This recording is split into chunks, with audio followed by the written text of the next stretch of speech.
All right, happy first chapter Friday, 6th grade. Today I am going to be reading the first chapter of Restart by Korman. I know that a lot of you are interested in this author. Some of you ordered Squint in our most recent Scholastic order.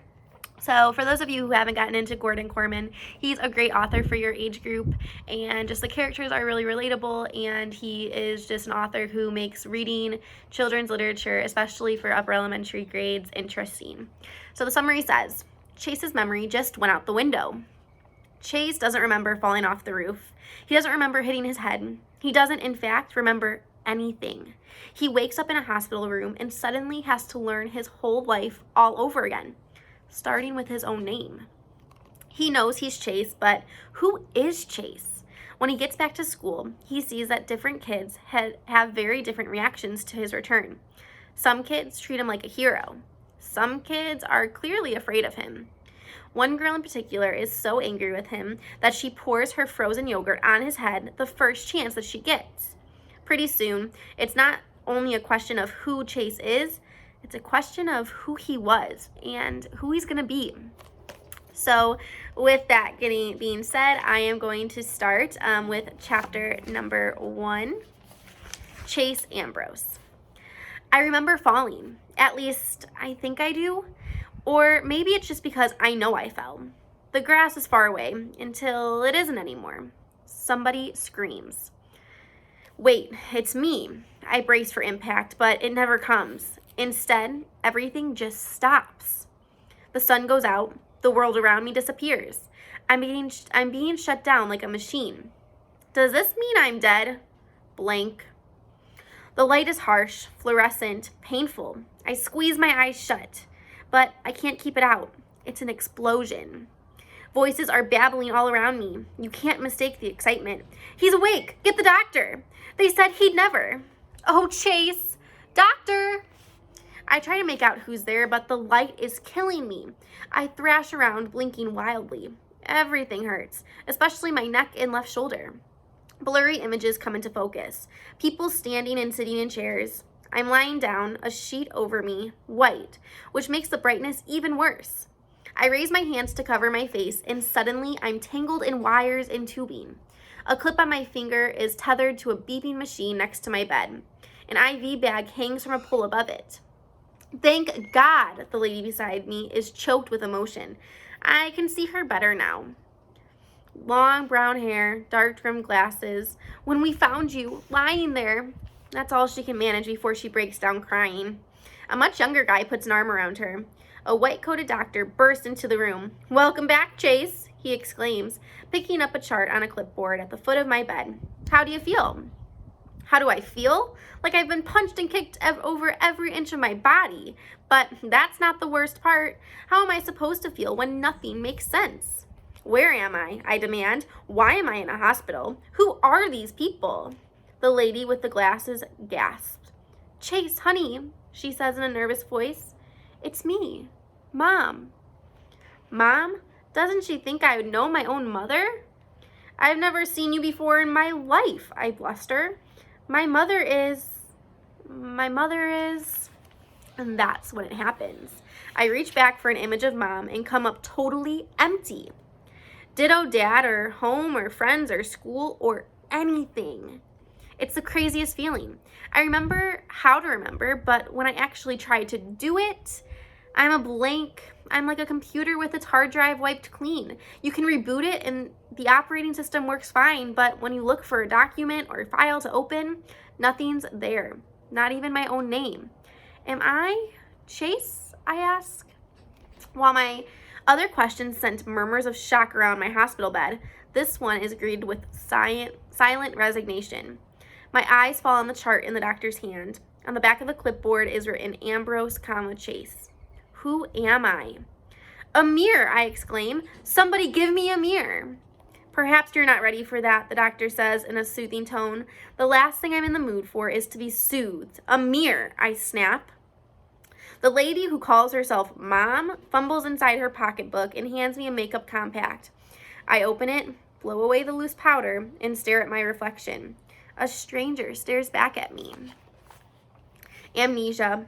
That's what Dr. Cooperman says I have. Acute retrograde amnesia, the loss of all memory prior to a certain event. In this case, me taking a swan dive off the roof of our house.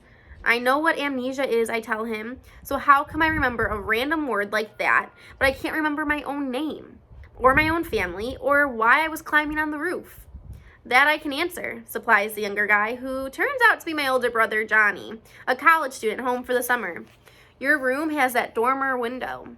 And you just open it up and crawl out onto the eaves. You've been doing it as long as I can remember. And did anybody warn me that I might break my neck?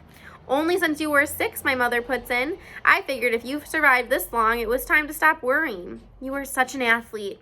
Her voice trails off. Amnesia can be an unpredictable thing, the doctor informs us, especially with a traumatic injury like this one. We're just starting to understand which parts of the brain control which life functions, but for all we know, it has nothing to do with geography. Some patients lose long-term memory. Some lose short-term memory. Others lose the ability to transfer from short to long-term. In your case, the damage seems totally confined to your sense of who you are and what's happened in your life up until this point. Lucky me, I say bitterly. Cooperman raises an eyebrow. Don't knock it. You remember more than you realize. You can walk and talk and swallow and go to the bathroom. How'd you like to have to relearn everything, even how to put one foot in front of the other? The bathroom part is definitely an upgrade. They say I was in a coma for 4 days before I woke up.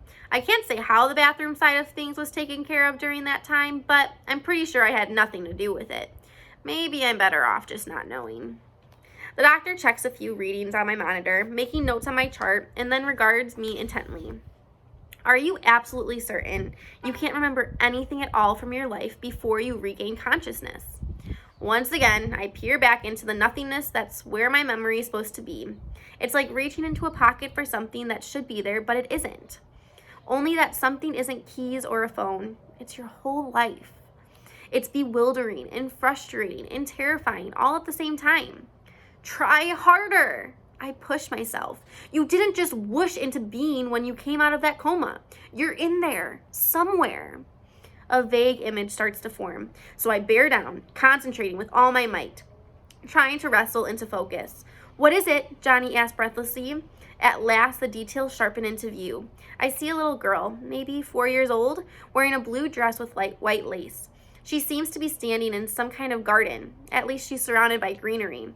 Well, there's this girl, I begin, struggling to keep the picture in my head. Girl, Cooperman turns to my mother. Does Chase have a girlfriend? I don't think so, Mom replies. It isn't like that. This is a little kid. Helene, my mother asked me. The name means nothing to me. Who's Helene? Dad's kid, Johnny supplies, our half-sister. Dad, sister. I search for a connection between these words and the memories they should trigger. My mind is a black hole. There might be a lot in there, but I can't get it out. Are the two of them close? Cooperman inquires. Mom makes a face. Doctor, after the accident, my ex-husband came to shout and accuse and punch the emergency room wall. Have you seen him here since then, while his son lay in a coma? That should give you an idea of the relationship between my boys and their father and his new family. I don't know any Helene, I volunteer, but you can't go by me because I don't know anybody. This is just a little blonde girl in a blue dress with white lace, kind of dressed up like maybe she's going to church or something. But why I remember her and nothing else, I can't tell you that. Definitely not Helene, Mom concludes. She has dark hair like her mother. I turn to the doctor. Am I just crazy? Of course not, he replies. In fact, this little blonde girl suggests that your memory isn't gone at all. It's only your ability to access it that's been damaged. I believe that your missing life will come back to you, or at least some of it will. This girl might be the key. I want you to keep thinking about her, who she is and why she's so important. And why it's so important that you remember her when everything else has disappeared. I honestly try, but there are too many other things going on. Now that I'm not dead, the hospital is suddenly in a big hurry to get me out of there. Dr. Cooperman runs tests on every part of me except my left earlobe. Turns out my brain may be short-circuited, but the rest of me still works. So how come I ache all over? Muscular is his diagnosis from the fall, or should I say, he chuckles at his own joke, the sudden stop at the bottom.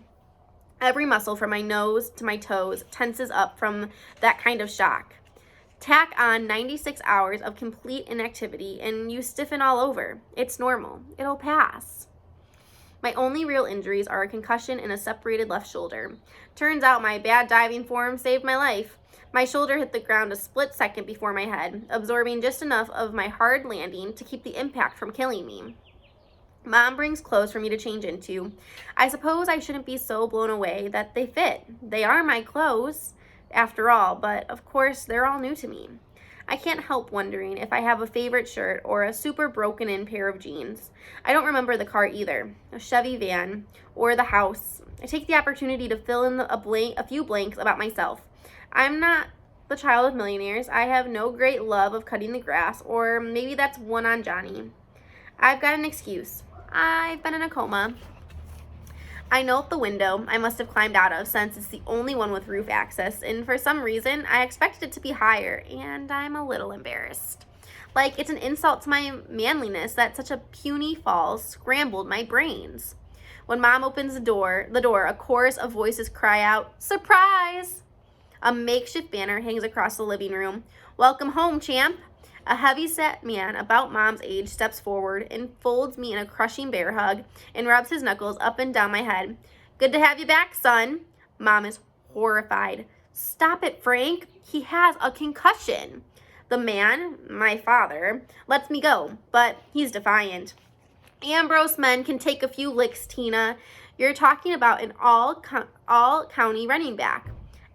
"All-county running back, Dad," Johnny amends. "You heard the doctor. Chase can't play football this season." "Dopey doctor," my father snorts. "What does he weigh? 140 soaking wet?" He faces Mom. "Don't turn him into a wimp like you did with Johnny." "Thanks, that means a lot," my brother says dryly. "Why are you here, Frank?" My mother is quickly losing patience. "How many times have I asked you not to use your key here anymore? This is not your house, and it hasn't been for a long time." "I pay the mortgage on this place," he growls. All at once, the cloud lifts from his face, and he's grinning. "Besides, we had to be here to welcome home the conquering hero." "Falling off a roof doesn't make me a hero," I mumble. I can't put my finger on it, but there's something about my dad that makes me nervous. It isn't physical. In fact, for a middle-aged guy, he's pretty energetic and spry, despite the paunch and the thinning hair. His smile is totally overpowering. To see him is to want to like him. Maybe that's the problem, I decide. He's too confident in that he's welcome everywhere. And going by Mom, he isn't. Well, not here anyway. He's brought his new family, a wife named Corinne, who doesn't look much older than Johnny, and Helene, my 4-year-old half-sister. Mom was right. Helene's definitely not the girl in the blue dress. It's no big deal, I guess, but I'm a little disappointed. I was kind of hoping for one thing in my life to be connected to reality. Although I'm meeting them for the first time, I have to remind myself that they already know me. For some reason, they don't seem to like me very much. Corinne hangs back and the little kid stays firmly attached to her mother's skirt. They look at me like I'm a time bomb about to go off in their faces. What did I ever do to them? My father seems to be settling in for a long visit, but Mom's having none of that. He has to rest, Frank. The doctor's orders. What, he's chopping wood? He's resting. Alone, she insists, in his room where it's quiet. He sighs. "Aunt's at a picnic, that's what you are." He hugs me again, squeezing slightly less this time. "Great to have you back, champ. Sorry it couldn't be more of a celebration, but Nurse Killjoy over there." He inclines his head in my mother's direction. I stick up for her a little. She's right about the doctor. He said I have to take it easy because of my concussion. Concussion. When I played football, I got my conch bonked plenty of times. You rub a little dirt on it and you're all good. Corinne appears at her husband's elbow. "We're so glad you're okay, Chase. Come on, Frank, let's go." I feel like I have to fill the hostile silence that follows, so I lean down to my kid sister. "That's a nice doll you've got there. What's her name?" She shrinks back like I'm about to eat her. Eventually, Dad's gone, taking Corinne and Helene with him. Johnny goes out to meet some friends, and Mom orders me upstairs to get a head start on the relaxation that almost caused a civil war. She has to show me which room is mine because I don't remember any of it. Not the wooden staircase with the faded floral runner up the center, not the narrow hallway with the low ceiling, not the wooden door with the crack down the center panel. My mother sees me evaluating the damage and is momentarily surprised by my surprise. Then she tries to explain it away. That's probably my fault. I always let you and your friends play sports in the house. You're too big for that now, or the house is too small. Which sports? I asked. Tears are coming to her eyes. This is hard for her. Football, soccer, badminton, you name it. Being in my room is the weirdest experience of all. It's my room. There's no question about that. The walls are covered with newspaper clippings about football teams I starred on and lacrosse games that I won. That's me in the pictures, diving into end zones and being mobbed by ecstatic teammates. More unfamiliar faces. There are trophies too, shelves of them. Chase Ambrose, top scorer. Chase Ambrose, MVP, most yards from scrimmage, team captain, state champions. I'm really somebody. I only wish I knew who. It takes some doing to build up my courage, but I eventually make it over to the window. I was wrong before. It's plenty high. I'm lucky to be alive.